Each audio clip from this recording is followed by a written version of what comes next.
Elle n'échappe pas au regard à l'une des entrées de Bulgnéville, une croix de mission restaurée récemment par les bons soins d'un habitant.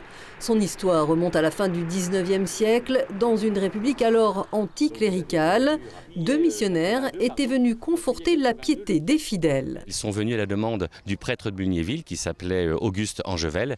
Et suite à cette mission, les missionnaires ont demandé à ériger une croix. Et la petite anecdote, c'est que les missionnaires avaient demandé à ce que ce soit la commune qui paye le bois pour faire la croix et la commune a refusé.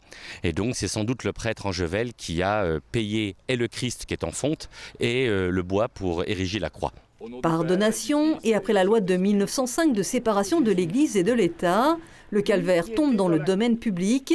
Samedi dernier, le monument était béni par l'évêque du diocèse qui en rappelait la symbolique spirituelle. Je vais parler de don de soi, de sens de l'engagement, je vais parler de bien commun, tout ce que nous pouvons vivre au service des autres, eh bien, c'est éternel. Quelle que soit sa croyance, pour les habitants, cette croix de mission a toute sa place dans la commune. C'est surtout la tradition, c'est surtout le...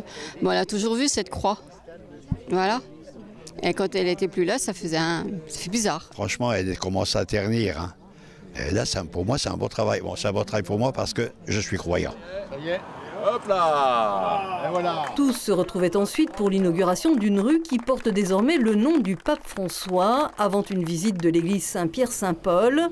Autant de références chrétiennes qui, selon le maire, appartiennent à tous. Je pense que notre patrimoine, qu'il soit cultuel ou autre, fait partie de notre culture, de notre vie, de notre passé. Et je pense que rien de l'avenir peut être prévu si on ne sait pas s'appuyer sur nos valeurs. Donc mettre de l'argent dans l'église ou dans une croix de mission, eh bien ça fait partie de l'entretien de notre patrimoine. Moi je pense que c'est comme ça qu'on cohabite bien. L'église de Bulgnéville est à l'image de cette laïcité, libre expression de croire ou de ne pas croire, un lieu de prière ou simplement de découverte d'un riche patrimoine.